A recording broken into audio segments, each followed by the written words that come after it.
King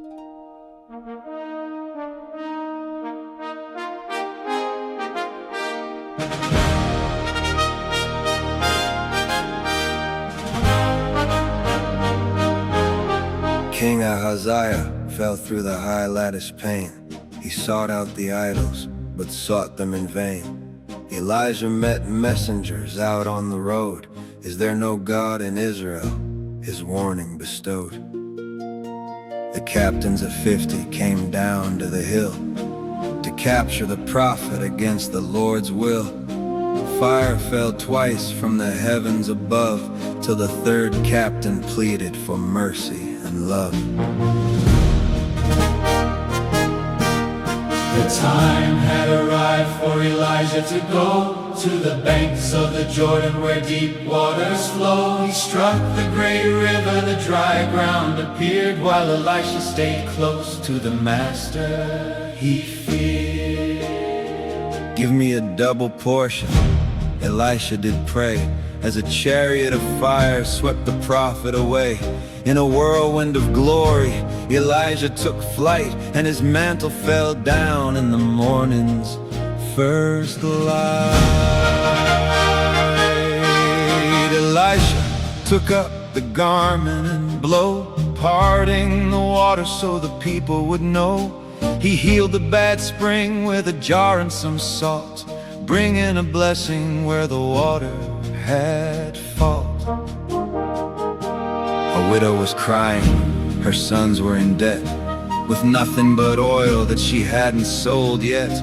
She poured and she poured till the vessels were filled, and the hunger of creditors finally was stilled. In Shunem a woman made him a bed, and the Lord gave a son as the prophet had said.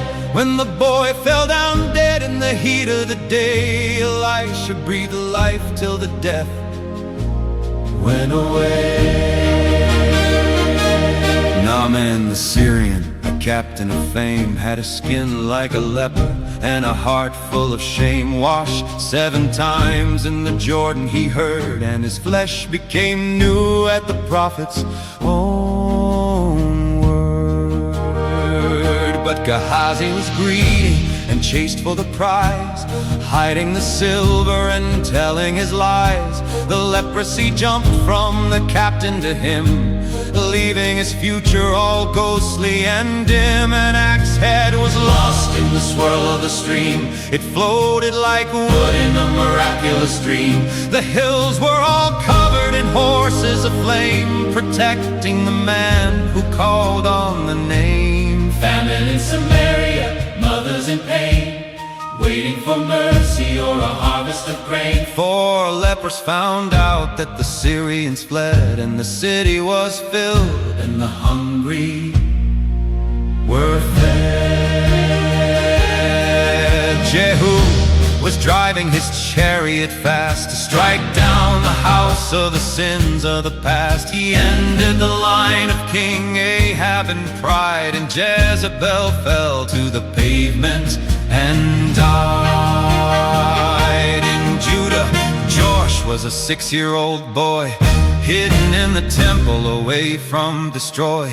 At 7 they crowned him, the trumpets did ring, as the wicked Queen Athaliah died away from the king. Elisha grew sick, and the king came to weep, before the old prophet fell into his sleep. Shoot the arrow, he said, as he lay on the bed, a sign that the victory soon would be spread.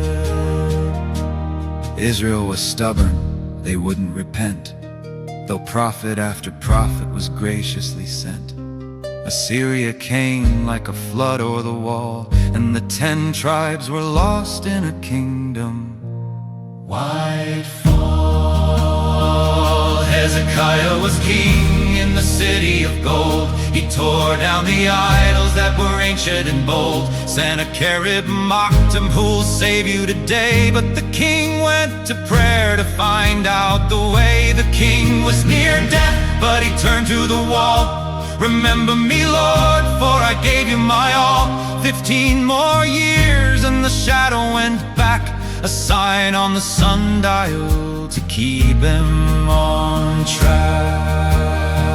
Then Josiah arose, just 8 years of age, to turn back the heart and to turn back the page. They found the lost book in the dust of the floor, and the king tore his robes as he heard the laws roar.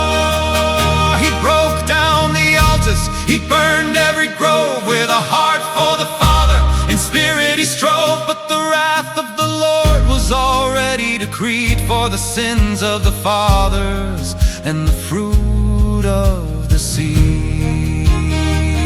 Nebuchadnezzar came with his iron and fire to level the walls and the temple's high spire. The city was burned and the people were led to the rivers of Babel to earn their own bread.